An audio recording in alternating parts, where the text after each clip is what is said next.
It says you have this PQR where you're going to make two vectors out of it.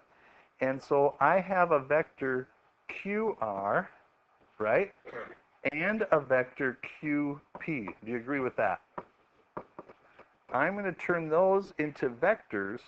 And how do we find a vector from 2 points? Is it head minus tail or tail minus head? Head minus tail or tail minus head?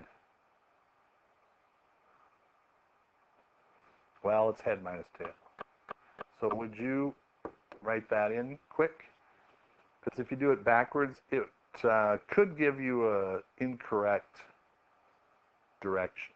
So QR, we want this angle here. So QR is going to be R negative 1 minus 3. 2 minus 1. 5 minus 2. And then QP, head minus tail. So it's going to be 2 minus 3, negative 1 minus 1, and 4 minus 2. And I think this top one, negative 4, 1, 3. Negative 4, 1, 3. So far, so good? Turn to your neighbor, explain how we got that far. Go. All right, so now what do we do? Well, now it's pretty easy. QR, you just want to find the magnitude of that, which is the square root of 16 plus 1 is 17 plus 9, right? So it would be square root of 26, right?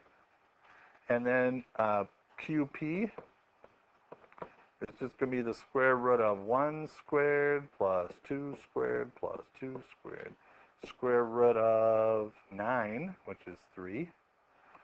And then the dot product, which is just going to be negative 4 times negative 1 is 4. 1 times negative 2 is negative 2. 3 times 2 is 6. So I get 8 for the dot product. So the angle is inverse cosine of the dot product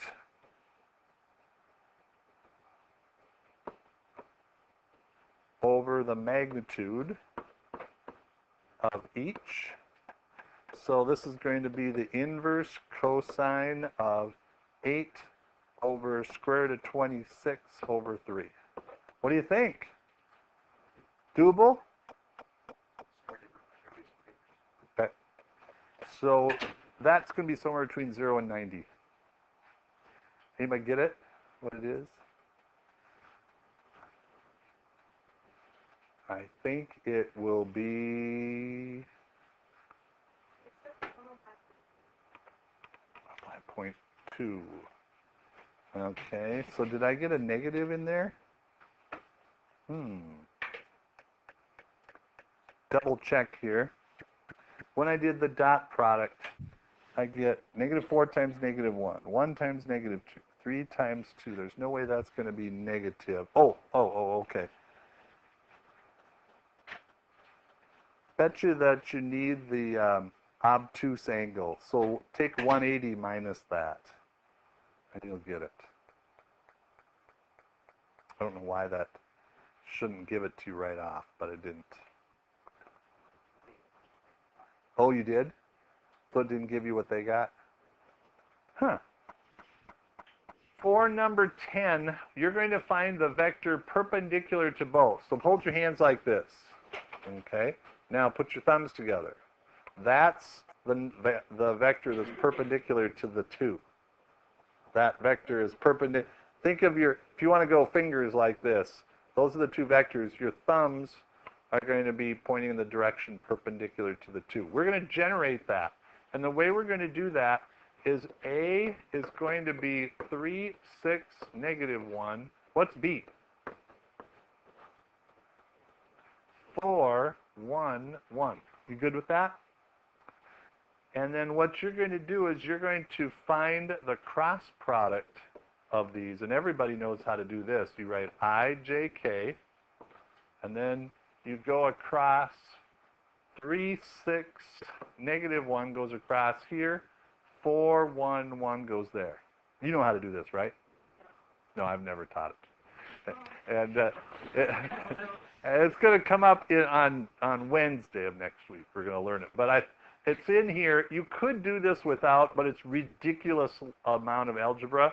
And I never teach it because this is the shortcut way to do it. I'm just going to show it to you. Don't worry about it on the next test, but it'll come in the test after. I may as well show it to you because you kind of want to see how it works. I'm going to put a little box here. Okay, and I'm going to use this box. I'm going to cover up what's under the I. The formula is going to look like this. Something times I, something times J, something times K. Now, it's really annoying, but this one's a minus and this one's a plus. I'll explain why in just a moment. There's something in linear algebra that says that you can take this matrices and you can find a value called the determinant, and the determinant of A, B, C, D is just going to be AD minus BC. And I like to just do pirates. X marks the spot. Okay? So if X marks the spot, we're going to go 6 times 1A minus 1 times negative 1 will be plus 1. Then, when you go underneath the J, you're going to actually go this way, but you run out of room, right? This is going to move over to here, and this is going to move over to there. That doesn't make sense. We're just going to go this, just going to make the whole thing here. And it's going to be opposite, 3 minus negative 4, 3 minus negative 4. And then because we're supposed to do it from here, and we move it over, it's just going to be, that's where the minus comes from. Then the last one, you put under the K, block that out, and it's just going to be what minus what? 3 minus? Very good.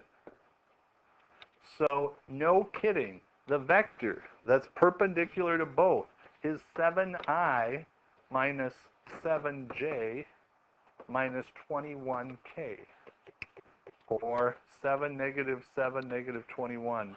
No kidding, that vector is perpendicular to both of them. If you did this, it would also be right, because instead of going up, it's going down. Yep.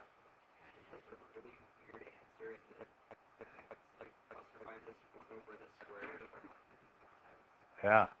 This is, oh, we can do that. This isn't the unit vector. This is, if you found the magnitude of this is like 98 plus, I don't know what 21 squared is. And you divide everything by that. That's what it's going to be. And simplify it, which is ridiculous. This is the preferred way to do it.